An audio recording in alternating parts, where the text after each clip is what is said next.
Ahoy! Welcome to Mipha's Disgrace.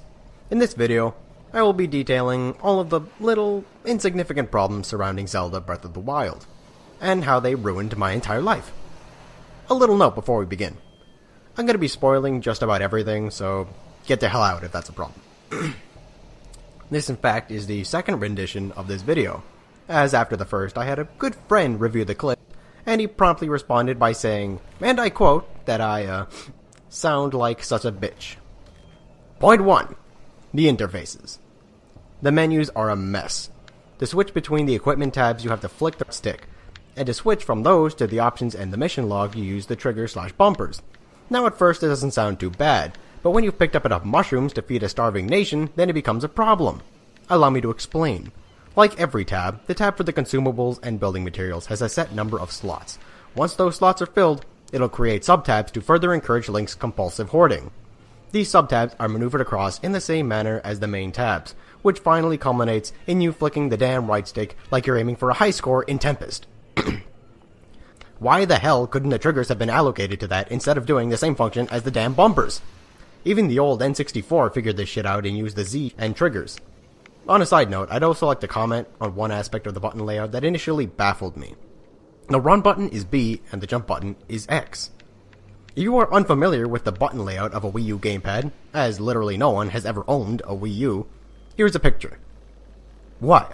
I don't understand. How the hell am I supposed to run and jump?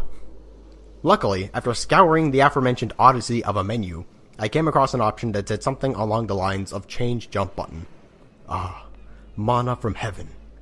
I returned to the gameplay full of hope for a bright new future, only to realize that the option had only switched my run and jump buttons. One lone salty pirate tear streaks across my cheek. Point 2. The voice acting. I couldn't care less if Nintendo wants to put voices in Zelda. That's just fine, just so long as Link still stays silent. But if you're going to make your characters talk, make sure they don't sound cringy. Every character's dialogue had me writhing in agony from just how bad it was.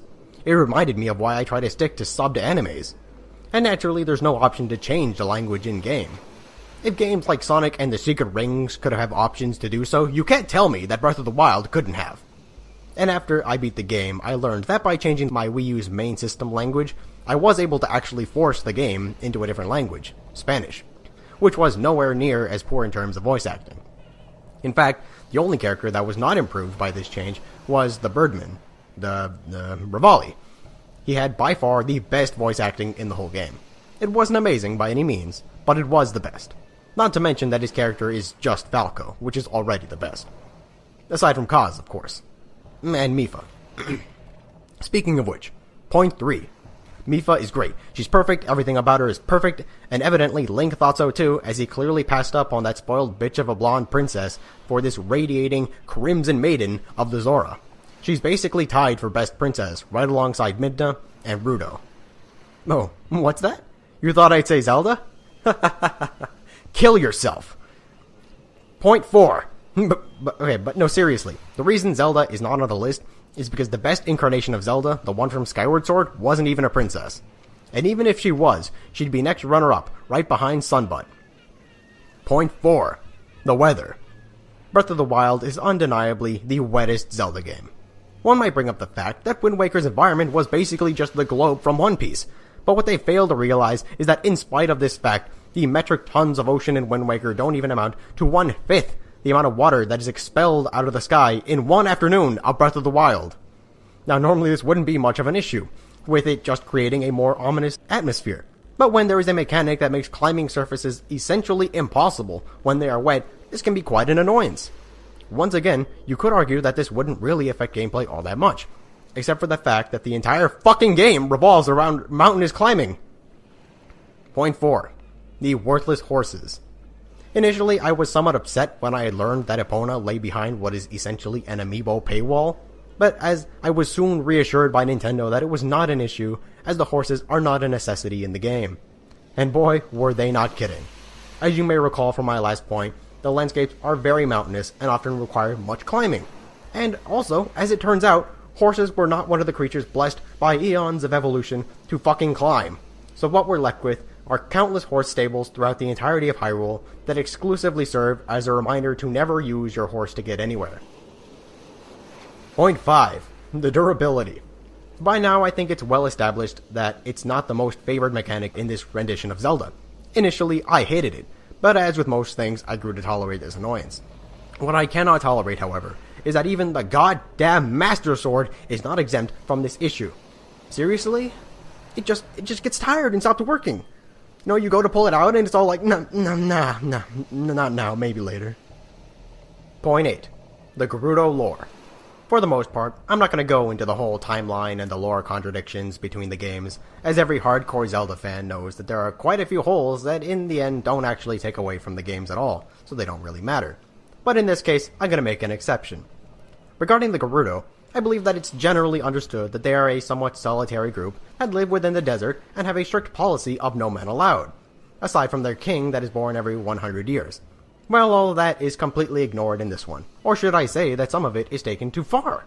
To clarify what I mean, the Gerudo are so intent on having no men in their society that they no longer even have a male ruler. Their chief is female. To get back to the Gerudo lore, there is one more glaring issue I have.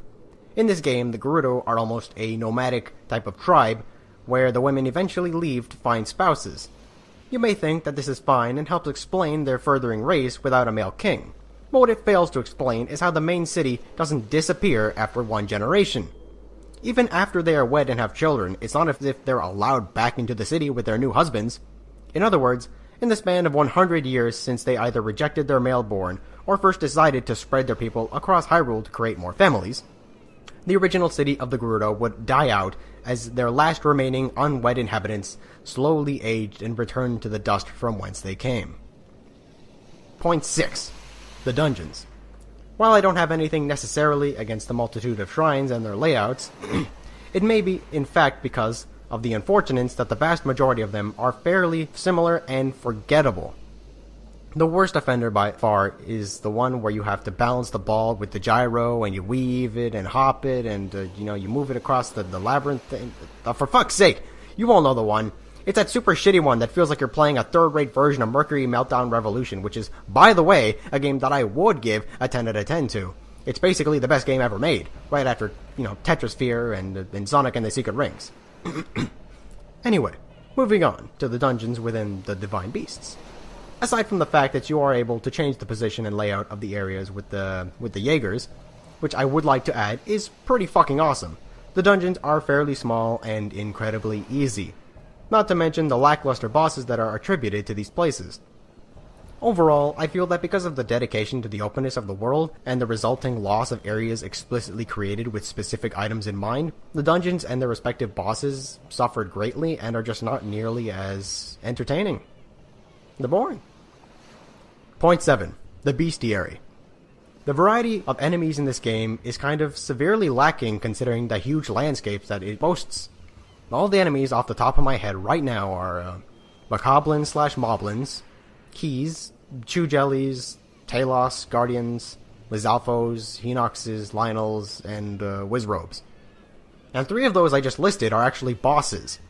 They just happen to be demoted to common enemies due to the very fact that you can find them everywhere. In regards to the Divine Beast bosses, I could go into detail over how easy and uninspired the fights all were, but I'm not going to bother. Instead, I'm going to talk about how disappointing their designs were.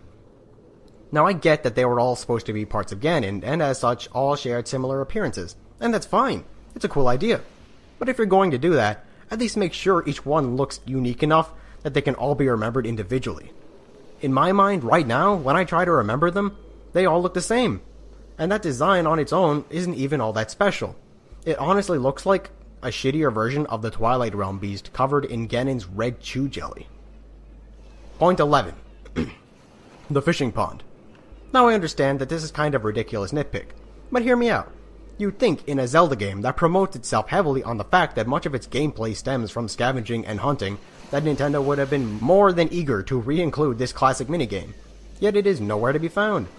They have no problem of advertising Majora's Mask 3D as having the perk of twice as many fishing ponds, but when there's actually a game about surviving, they just completely shrug it off. I mean, you can fish, but the whole process just essentially consists of Link simply swimming above the fish and then absorbing them into his body. Point 9. Let's clear something up right now. The atmosphere and design around Calamity and Beast Ganon are all on point. They look and sound great. Now on to the actual fight. After freeing the Divine Jaegers, you discover that all it does is lower Calamity Ganon's health bar down to half. No mid-battle assistance or even Sonic Generation's final level of moral support. The fight itself is excessively easy, even if you don't take care of the blights in the Jaegers first. Once you defeat Calamity Ganon, the fight moves on to the part that is clearly just meant for cinematic purposes, and as such poses no actual danger or difficulty. To keep with the atmosphere, they spawn you with their last used horse. Unfortunately for me, the last horse I used was a stamina-less, slow as hell, gigante horse from the Gerudo that was clearly just a gimmick stallion in no way ever expected to be seriously used. So there I was in front of the final boss on a worthless horse.